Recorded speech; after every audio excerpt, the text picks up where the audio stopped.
Hace algunos años me tocó pasar por uno de los periodos más difíciles de mi vida. No sé si a ustedes les ha pasado, hay momentos en la vida que nos marcan. Y fue sumamente difícil. Yo me acuerdo que estaba terminando el seminario y ya estábamos cumpliendo 6 años de vivir con una beca que era bien paupérrima la beca, extremadamente austera. En ese tiempo me acuerdo que comenzábamos a vivir los dos como porque éramos matrimonio y solo porque éramos matrimonio nos daban 400.000 pesos para vivir. O sea, no sé, hoy día 400.000 pesos yo creo que no nos alcanza ni para comprar la mercadería. La presión financiera no se fue rápido tampoco cuando salimos del seminario, la expectativa a lo mejor no. El comienzo del ministerio para nosotros vino acompañado también de otro tiempo de no tener. Me acuerdo que la iglesia no tenía la capacidad de proveer un sueldo para nosotros, así que tuve que buscar un trabajo afuera. Las ayudas financieras que se nos habían prometido durante el seminario no llegaron nunca. Así que terminé teniendo 2 trabajos. Trabajaba en la mañana en una radio y en la noche en la iglesia. Me levantaba a las 6 de la mañana, cruzaba la ciudad, vivíamos en Santiago Centro y el trabajo quedaba en Los Barnechea. Trabajaba hasta las 3 de la tarde más o menos, comía algo rápido y bajaba, en vez de devolverme al centro y devolverme a Vitacura, bajaba a Vitacura y me quedaba acá más o menos hasta las 10:30, 11, que es cuando terminan normalmente los grupos en casa, las reuniones en la noche. El trabajo de día era un trabajo informal. Así que nadie nunca me ofreció trabajo porque, bueno, era re difícil además que me contrataran con estas exigencias del horario flexible. Y no solamente me pagaban muy mal, sino que las condiciones fueron empeorando cada vez más. Durante ese tiempo me lo cuestioné todo, me acuerdo. Fue difícil para mí, fue súper difícil. Me preguntaba si es que yo realmente había tomado una decisión adecuada al ingresar al ministerio, si había sido sabia mi decisión de servir al Señor como en el seminario, como aprendiz, y dedicarme realmente a servir a la iglesia. Venía intentando salir de una depresión profunda, diagnosticada. Un tratamiento largo, fueron como 3 años de depresión, con psiquiatras, psicólogos, medicamentos. Y en medio de ese proceso sentía que había tomado realmente malas decisiones. Me cuestioné si es que había estudiado lo que tenía que haber estudiado, si estaba trabajando lo que tenía que estar trabajando, si todas esas ofertas y posibilidades y oportunidades que había rechazado durante ese tiempo no hubieran sido una mejor opción para mí. Y pensaba que esas personas que estaban en mi cabeza, que de alguna manera yo había construido y les echaba la culpa de mis circunstancias. Me acuerdo que estaban los líderes de la iglesia por un lado, que celebraban estas becas paupérrimas con las que uno tenía que pelar el ajo, mientras ellos por sí mismos ganaban 5, 6, 7, 8 y 9 veces lo que uno tenía para vivir cada mes. Mi jefe, que me pagaba lo que quería y cada vez que podía me pagaba menos de lo que daba, de lo que debía. Cada vez yo tenía que estar revisando las horas porque constantemente me recortaba las horas que me debía pagar. De hecho, me acuerdo que la última conversación con esa persona fue que quería pagarme lo mismo por hacer más trabajo. Y ahí fue cuando yo dije, esto es ridículo, yo me voy. Y hasta ahí llegamos. Pero también mi psiquiatra, el mismo psiquiatra que además de cobrar una fortuna impagable para nosotros, porque las consultas de psiquiatra son carísimas, y con 400.000 pesos mensuales para vivir como matrimonio, te imaginarás que no nos queda mucho margen. Él insistía además en dar estos discursos pseudo proféticos para convencerme de que yo había nacido para ser pastor. Así que tenía que quedarme donde estaba. En medio de ese dolor, de la frustración, de las penurias económicas y de sentirme pimponeado constantemente, usado por esas personas que querían sacar provecho de mi situación. Yo sentía que en ese momento mi vida, mi historia estaba siendo definida por otros. Que eran otros los que tenían la pluma en la mano para escribir para dónde iba mi vida y en qué terminaba, en qué acaecía mi vida. Sentía que en ese momento al menos mi vida, mi historia y la historia de mi familia estaba definida, estaba en las manos de un montón de gente que me veía como un mero peón en sus propios tableros de ajedrez, para conseguir sus propias estrategias y por lo tanto para avanzar sus propias agendas. Y me acuerdo que yo en algún momento desperté como de un mal sueño dándome cuenta de que mi vida no dependía de mis decisiones, sino muchas veces dependía de la agencia de otros, de lo que otros querían hacer conmigo. Como Iglesia de Cristo, en medio de la lucha por la redefinición de nuestras vidas, que hemos estado hablando ya por 7 semanas, ¿no? Tenemos que preguntarnos, ¿Quiénes son esas personas que están controlando la agenda de nuestras vidas? ¿Cuáles son esos grupos? Esas ideologías. Esos líderes de opinión, ideólogos, que están escribiendo nuestras propias historias. ¿Cuáles son esos agentes ocultos, invisibles a nuestros ojos, que realmente están controlando el destino de nuestras vidas? ¿Y cómo podemos escapar, si es que es posible, a la esclavitud de la voluntad de otros? Esas son algunas de las preguntas que yo tenía y que hoy día el texto de Apocalipsis 4 nos va a responder. Así que, hermanos, presten atención a la lectura de la palabra de Dios en Apocalipsis 4. Vamos a leer todo el capítulo del versículo 1 hasta el 11. Así dice Juan el apóstol en Patmos, después de haberse encontrado a Jesucristo que le hablaba y haber mandado este mensaje a las 7 iglesias. Después de esto miré y vi una puerta abierta en el cielo. Y la primera voz que yo había oído, como sonido de trompeta que hablaba conmigo, decía: sube acá y te mostraré las cosas que deben suceder después de estas. Al instante estaba yo en el Espíritu y vi un trono colocado en el cielo y a uno sentado en el trono. El que estaba sentado era de aspecto semejante a una piedra de jaspe y sardio, y alrededor del trono había un arco iris de aspecto semejante a la esmeralda. Y alrededor del trono había 24 tronos, y sentados en los tronos 24 ancianos vestidos de ropas blancas, con coronas de oro en la cabeza. Del trono salían relámpagos, voces y truenos. Y delante del trono había 7 lámparas de fuego ardiendo, que son los 7 espíritus de Dios. Delante del trono había como un mar transparente semejante al cristal, y en medio del trono, y alrededor del trono, 4 seres vivientes, llenos de ojos, por delante y por detrás.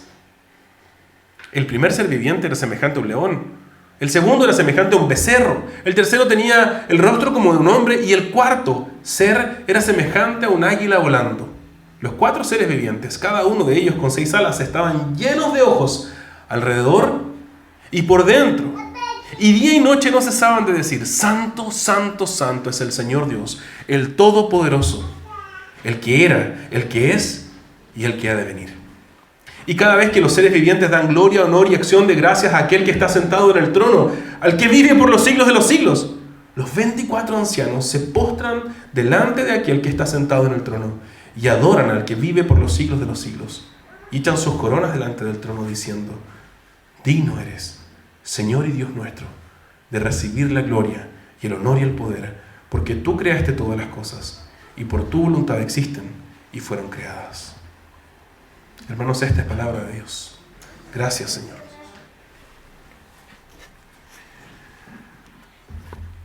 La visión celestial de Juan está llena de detalles, una locura en realidad. Y parece ser que de aquí en adelante Apocalipsis se pone bien cuesta arriba para todos aquellos que tenemos la labor de enseñarlo. Difícil de interpretar, difícil. Cada versículo está lleno de referencias al Antiguo Testamento, al mismo Apocalipsis, al resto de las palabras de Jesús. Constantemente nos encontramos aprisionados por Apocalipsis entre la espada y la pared. Es difícil el Apocalipsis de ahora en adelante, así que les paso el aviso a los que están predicando también en las semanas que vienen. Apocalipsis. Ustedes saben que, por cierto, esta es de alguna manera la conclusión de todo lo que ha ocurrido, y por lo tanto vamos a hacer una pausa en las semanas que vienen. Vamos a estar ahora en Apocalipsis 4, la semana próxima en Apocalipsis 5, y luego tenemos una miniserie de pausa, de una serie temática en torno a la familia. Y luego vamos a retomar Apocalipsis a partir del capítulo 6 en adelante. Déjame intentar hacerles una suerte de lectura explicada de toda esta simbología de Apocalipsis 4. Déjenme leer, y ustedes pueden ir siguiendo, ahí el Mati puede ir siguiendo el verso 1 en adelante, para que vayamos viendo de alguna manera lo que significa cada parte, ¿no? Esta es la versión interpretada. Verso 1 dice: después de esto miré y vi una puerta abierta en el cielo, y la voz de Jesús decía: sube acá y te mostraré lo que debe suceder después de esto. Al instante yo estaba en el Espíritu y vi un trono colocado en el cielo y a uno sentado en el trono. El que estaba sentado era claramente el Dios descrito por los profetas Daniel y Ezequiel. En Daniel 7 y Ezequiel 1, en el Antiguo Testamento, toda esa descripción corresponde a esas referencias. Verso 4. Alrededor del trono había 24 tronos, Y sentados en los tronos habían 24 ancianos que representan a todo el pueblo triunfante de Dios, todos vestidos de blanco, con coronas sobre su cabeza, tal como prometió Jesús, para los que escuchen y obedezcan sus advertencias de los últimos capítulos.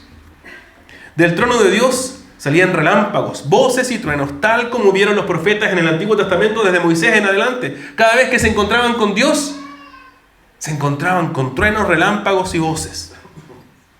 Y delante de él había 7 lámparas. 7 lámparas, no candelabros. Los candelabros eran las iglesias, pero las lámparas, el fuego mismo, lo que se enciende, en realidad es el Espíritu Santo. Y el número 7, que es la plenitud, representa entonces la plenitud del Espíritu Santo presente allí, según Zacarías 4 también. Delante del trono había como un mar semejante al cristal. Y esto simboliza que justamente ese lugar donde habitaban las antiguas bestias malignas ahora está completamente en paz. Dios ha pacificado, ha conquistado, ha expulsado al mal y delante de él ya no hay nada que mueva las turbulentas aguas del mar. El mar ha sido vaciado por el poder de Dios y ya no hay caos ni maldad. Y alrededor del trono hay 4 seres vivientes. Estos 4 seres, según el verso 7 ya, representan a toda la creación en toda la tierra. Porque el número 4 es el número de la tierra. Porque 4 son las esquinas de la tierra. Porque 4 son los puntos cardinales. En todas las direcciones, y vamos a verlo de aquí en adelante también. Pero este es la creación en toda la tierra. Y ellos tienen ojos por delante y ojos por detrás porque sirven a Dios, al Dios omnisciente, que todo lo ve, al observar y ejercer juicio justo de parte de él. Y eso lo vamos a seguir viendo en adelante. Y de día y de noche dicen incesantemente: Santo, Santo, Santo es el Señor Dios, el Todopoderoso, el que era, el que es y que ha de venir. Y aquí es inconfundible. Lo que está tratando de hacer Juan, o quizás la visión, el Señor que le da esta visión a Juan, es constantemente mostrarle que este Dios no es otro Dios. Si te estabas preguntando si el Antiguo y el Nuevo Testamento tienen 2 dioses, esta es definitivamente la prueba irrefutable. Santo, Santo, Santo es el Señor Dios. ¿Quién es ese Señor Dios? El mismo Dios del Antiguo Testamento. Santo, Santo, Santo. No solo eso, sino que el Señor Dios, el Todopoderoso. Una designación en hebreo que se dice el Shaddai, el Dios de los ejércitos, el Dios poderoso, que tiene poder y soberanía incluso sobre los más poderosos de la tierra. Él es el que tiene el destino de la historia en sus manos. Pero no solo eso, es el que era, el que es y el que ha de venir. ¿Se acuerdan del nombre del Dios hebreo? Es el gran yo soy. El que era, el que es y el que será. Cuando Dios se manifiesta a Moisés le dice: yo soy el que soy. Y en realidad hay una ambigüedad allí en términos de la conjugación temporal, cronológica. Porque sería mejor decir: yo soy el que soy, seré el que seré, fui el que fui. Y eso es justamente lo que está diciendo Juan, excepto que hace un cambio. ¿Lo notaste? Yo soy el que soy, Él es el que era, el que es, y Él no solo será, sino que Él vendrá. Él está por venir sobre la tierra, definitivamente. Y cada vez que estos seres vivos, que representan a toda la creación en todo el mundo, alaban al Señor, los 24 ancianos que representan a todo el pueblo de Dios triunfante, se postran delante de Él y lo adoran echando sus coronas delante de Él. En señal de que aquellos que hayamos recibido las coronas, reconoceremos eternamente que las hemos recibido de aquel que realmente tiene todo poder, toda autoridad para gobernar la creación completa. Por eso dicen: digno eres, Señor y Dios nuestro, de recibir la gloria y el honor y el poder. Porque tú creaste todas las cosas y por tu voluntad existen y fueron creadas. Esta es una manera de proclamar que Dios merece toda la adoración de toda la creación y de todo su pueblo, porque Él creó, pon atención a esto, y sostiene todo lo que existe. Jesús, Dios, no es un relojero que dejó andando el mundo y dijo: bueno, que le vaya bien hasta que se agote la batería, vuelvo para reemplazarla. Es un Dios que creó el universo. Y esta es la imagen, yo no me quería meter esto, pero ya me metí. Esta es la imagen, ¿no? Este Dios que trasciende el tiempo y el espacio. Muy interesante hablar con un físico respecto a esto, ¿no? Toda la teoría del Big Bang, cómo nace el tiempo y el espacio. Aquí hay una ventana, esta puerta que ve Juan, es una ventana, una puerta hacia afuera del tiempo y el espacio. Dios está en el cielo, este lugar donde el tiempo y el espacio no dominan sobre nadie, porque es Dios el que domina sobre todos, y tienen la posibilidad de ver todo esto. Él ha creado, pero su creación no es como la nuestra, que creamos, no sé, una vasijita una vez en un taller de cerámica y la dejamos ahí, y ahí quedó la vasija. No, Él queda continuamente vinculado a esa creación y por lo tanto sostiene esa creación completamente, constantemente. Toda la historia, todas nuestras historias, toda la historia universal ha sido escrita por Él. Él no nos crea y nos deja solos. Él nos crea y crea todo lo que somos, todo lo que fuimos y todo lo que seremos. Porque Él es el Dios que fue, que era, que es y que ha de venir. Él creó todo y sostiene todo lo que existe. Hay muchos detalles y aquí nos podemos perder. Pero quiero resaltar lo evidente. Juan entra por esta ventanita al cielo y ve que todo el universo, en medio de una cultura romana que dice que el César es Dios y que el dominio está sobre el César y que no te vayan a acusar con el César porque si no... En medio de todo el contexto cultural que hemos revisado domingo tras domingo, donde la presión es que de alguna manera se sometan a la cultura romana, a la manera de vivir romana, que lleguen una y otra vez a reconocer que esa es la manera adecuada de vivir. Frente a la presión de que ellos transen, reculen en su fe, para no ofender al imperio. Dios se muestra sentado en el trono y dice: yo soy el que tiene tu vida en tus manos. Yo soy el que tiene la historia en tus manos, en mis manos. El destino del mundo está en sus manos. Y esta imagen de Apocalipsis 4 está aquí para comunicarnos claramente que no son las circunstancias. Esta imagen está aquí para comunicarte a ti que no son las circunstancias de tu vida, no son los hombres, los personajes y los villanos de tu vida, no son las fuerzas espirituales contrarias a Dios las que tienen el destino del mundo y de tu historia en sus manos. Es solo nuestro Dios. Es el Señor Todopoderoso el que tiene la autoridad y la autoría sobre la historia desde un comienzo y hasta el final. En esta dimensión invisible que la Biblia llama cielo, donde habita Dios, es evidente que Él es quien define el destino del cielo y de la tierra. Y en el cielo y en la tierra, toda la creación lo adorará. Y todos aquellos que han perseverado fielmente se van a deleitar en Él eternamente. Hoy día estaba leyendo las noticias respecto de lo que está pasando con Ucrania. No sé si saben toda esta tensión que ha surgido, porque Ucrania está intentando buscar el apoyo hace rato de Occidente en realidad. La OTAN está cada vez más avanzando hacia un pacto con Ucrania y Rusia se está poniendo cada día más colorado con esto, amenazando ya con las armas nucleares, definitivamente. Estamos a un paso de que esto termine muy mal. Y podemos pensar que quizás Putin, Macron, Biden, ponle el nombre del presidente que quieras, quizás piensa este es el que tiene el control del destino de la historia en sus manos. Y muchas veces vemos esto de una manera así. Cuando hay un líder que comete un error, cuando hay alguien que, un desacierto, cuesta carísimo, históricamente. Y quizás llegaste aquí pensando que de alguna manera esos son los que tienen el destino de tu vida en tus manos. Quizás llegaste aquí pensando que los que tienen el destino de tu vida en tus manos es tu jefe, o la crisis económica, tu deuda, el banco, esa expareja que te hizo daño, ese papá que te definió de alguna manera con su abuso o su ausencia. Todos nosotros tenemos en nuestro propio relato personas, rostros, que les hemos asignado el control de escribir y definir nuestras vidas. Y sin darnos cuenta llegamos aquí, definidos por otros. Quizás llegaste aquí completamente seguro de que tu agenda es tuya. Bueno, te cuento de que eso es algo de lo que la cultura te convenció. Eso también es una ideología de otros con la que te adoctrinaron de pequeño.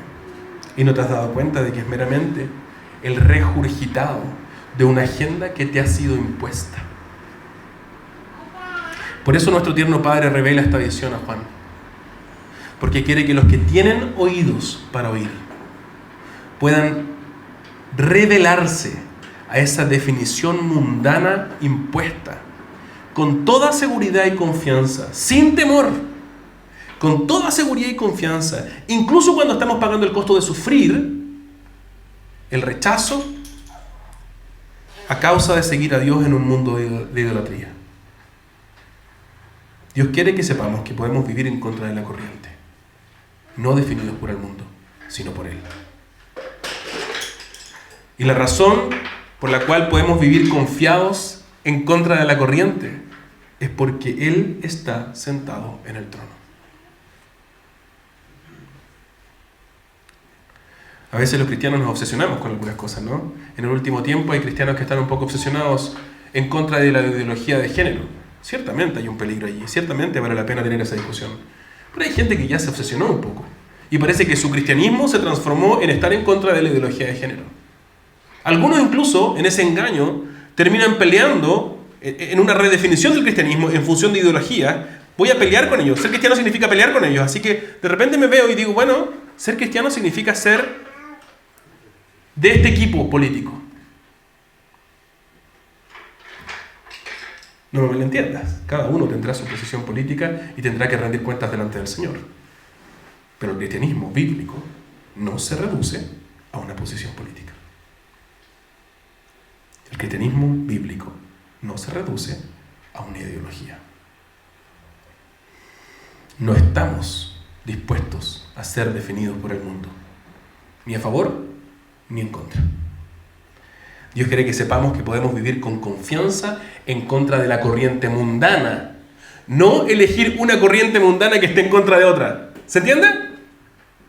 Dios quiere que sepamos que podemos hacerlo y que podemos vivir en contra de la corriente porque Él está sentado en el trono, Él es quien sostiene a su creación y Él es ciertamente el que sostiene a su pueblo, para que nosotros también podamos unirnos a esos 24 ancianos vestidos de blanco y coronados con coronas de oro.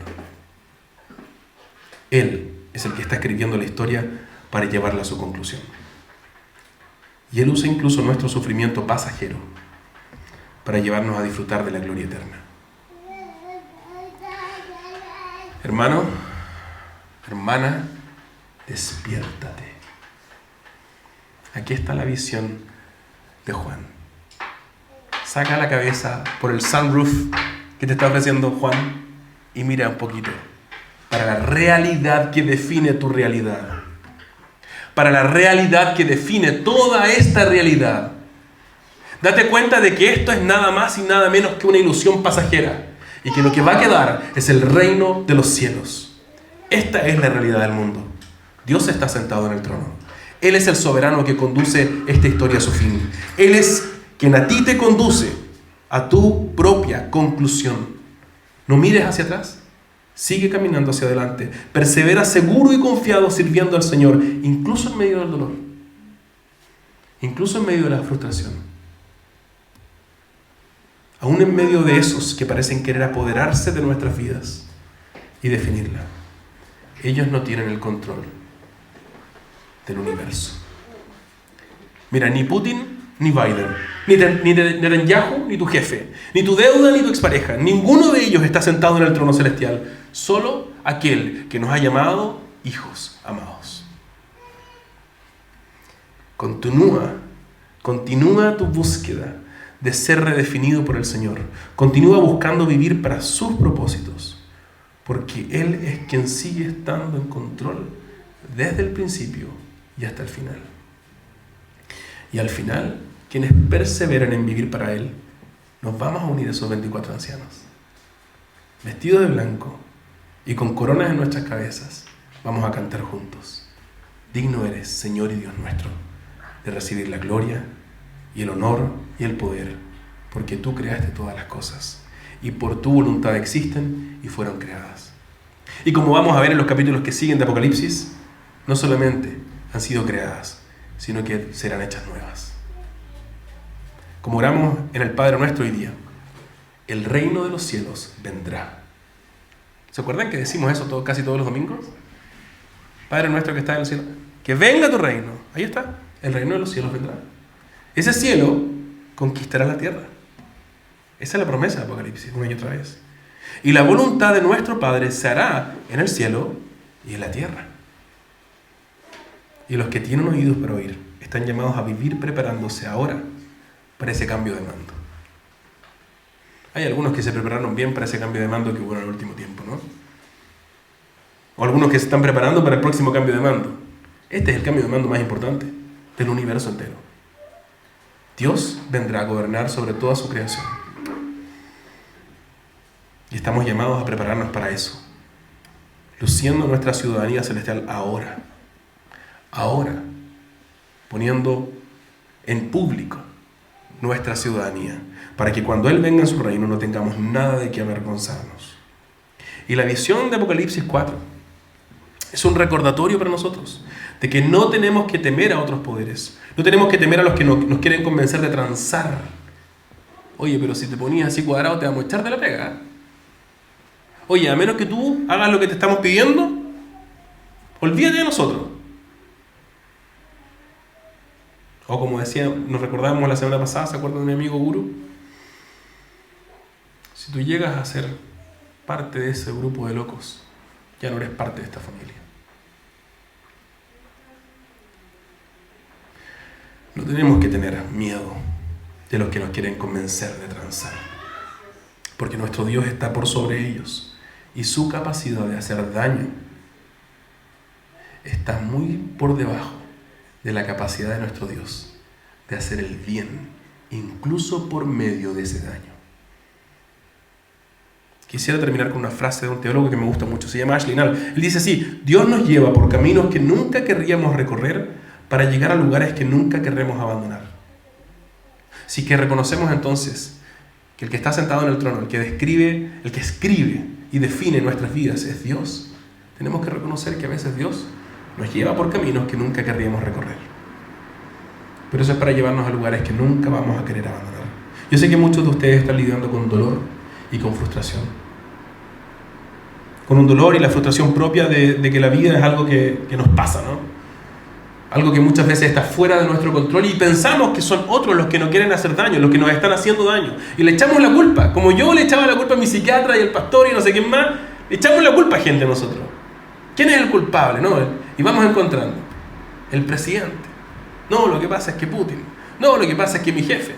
No, lo que pasa es que el dueño de la empresa. ¿Cierto? Vamos encontrándole culpables a lo que nos pasa.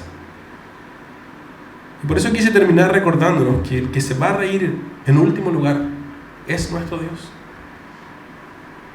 Él está en el trono celestial. Ninguno de nuestros villanos realmente se va a salir con la suya. Él nos conducirá con seguridad a esa fiesta celestial y eterna. Así que levantemos la mirada junto con Juan y veamos que cada lágrima va a haber valido la pena, porque Él se asegurará de conducirnos a ese lugar que nunca vamos a querer abandonar.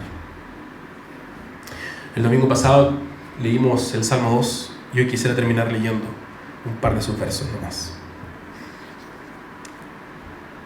Se levantan los reyes de la tierra, dice el Salmo 2, verso 2, y los gobernantes traman unidos contra el Señor y contra su ungido, diciendo: rompamos sus cadenas y echemos de nosotros sus cuerdas. El que se sienta como rey en los cielos se ríe. El Señor se burla de ellos y se burlará eternamente, porque Él se saldrá con la suya y nosotros estaremos con Él para siempre. Oremos. Padre, te damos gracias por este privilegio que tenemos de encontrarnos representados en el trono celestial, por estos 24 ancianos allí que representan al pueblo de Dios. Señor, queremos estar ahí contigo. Queremos unirnos a esa multitud vestido de blanco con coronas, glorificándote y gobernando junto contigo por toda la eternidad. Te pido, Señor, que tú nos prepares, que tú nos ayudes a caminar en confianza, sabiendo que podemos dar los pasos de fe, que podemos pagar el costo, porque tenemos un Dios que realmente está a cargo del universo, que realmente abre caminos para que podamos vivir y llegar a esa visión hecha realidad. Y te pido por aquellos aquí que todavía están pensando, no sé si tengo oídos para oír. Gracias, Señor. Gracias por ellos. Bendícelos con el Espíritu Santo, para que vean esta visión y se enamoren más de ti. Tú no eres simplemente uno de los dioses dentro de la oferta religiosa. Tú eres el creador de todas las cosas y aquel que sostiene nuestras vidas. Ayúdanos a verte tan claramente como te vio Juan, y ayúdanos a también vivir tan radicalmente como él vivió. Bendícenos, Señor, y ayúdanos a vivir para ti. En el nombre de Jesús. Amén.